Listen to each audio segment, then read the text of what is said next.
സംസ്ഥാന സർക്കാരിനെതിരെ രൂക്ഷ വിമർശനവുമായി ഓർത്തഡോക്സ് സഭ. യാക്കോബായ സഭയിലെ പുതിയ കാതോലിക്ക ബാവയെ വാഴിക്കുന്നതിനെതിരെയാണ് ഓർത്തഡോക്സ് സഭ കോട്ടയം ഭദ്രാസനാധിപൻ യുഹാനോൻ മാർ ദിയോസ്കോറോസ് മെത്രാപ്പൊലീത്ത രംഗത്ത് വന്നത്.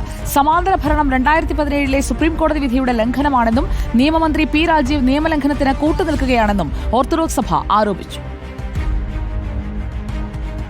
യാക്കോബായ സഭയിലെ പുതിയ കാതോലിക്ക ബാവയെ ഈ മാസം 25-ന് ലബനോനിൽ വാഴിക്കുന്നതിനെതിരെയാണ് ഓർത്തഡോക്സ് സഭ കോട്ടയം ഭദ്രാസനാധിപൻ യൂഹാനോൻ മാർ ദിയോസ്കോറസ് മെത്രാപ്പൊലീത്ത രംഗത്തുവന്നത്. മലങ്കര സഭയുടെ സഭയിൽ അതിന്റെ അടിസ്ഥാന പ്രമാണങ്ങളെ വെട്ടിമുറിച്ചുകൊണ്ട് ഒരു വിദേശ പൗരനായ അന്ത്യോക്യ പാത്രീസി കാട്ടിക്കൂട്ടുന്ന പ്രവണതകളെ വളരെ കൈയടിച്ച് പ്രോത്സാഹിപ്പിക്കുകയാണ് കേരള സർക്കാർ ചെയ്യുന്നത്. കേരളത്തിന്റെ നിയമമന്ത്രി ഉൾപ്പെടെയുള്ള ചില അംഗങ്ങൾ 7 പേര് MLA-മാരും മറ്റു രാഷ്ട്രീയ പാർട്ടികളുടെ നേതാക്കന്മാരും എല്ലാം കൂടെ ചേർന്ന് സർക്കാരിന്റെ ചെലവിൽ പൊതുജനത്തിന്റെ കഷ്ടപ്പെട്ട കൊടുക്കുന്ന പണത്തിന്റെ ചെലവിൽ ലെബനോനിൽ പോയി ഈ സമാധാന ഭരണം ഉണ്ടാക്കുന്നതിന് കൂട്ടുപിടിക്കുന്ന ഒരു കാഴ്ച, അത് വഞ്ചനാപരമാണ്.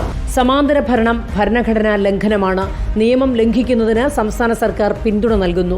നിയമമന്ത്രിയടക്കം 7 പേർ സർക്കാർ ചെലവിലാണ് ലബനോനിൽ പോകുന്നത്. ഇതിൽ സഭയ്ക്ക് പ്രതിഷേധമുണ്ട്. നിയമമന്ത്രി പി രാജീവ് നിയമലംഘനത്തിന് കൂട്ടുനിൽക്കുകയാണ്. ഇക്കാര്യത്തിൽ പ്രതിപക്ഷം നിലപാട് വ്യക്തമാക്കണം. സമാന്തര ഭരണത്തിനെതിരെ നിയമ നടപടി സ്വീകരിക്കേണ്ടി വരുമെന്നും ഓർത്തഡോക്സ് സഭ പറയുന്നു. റിപ്പോർട്ടർ, കൊച്ചി.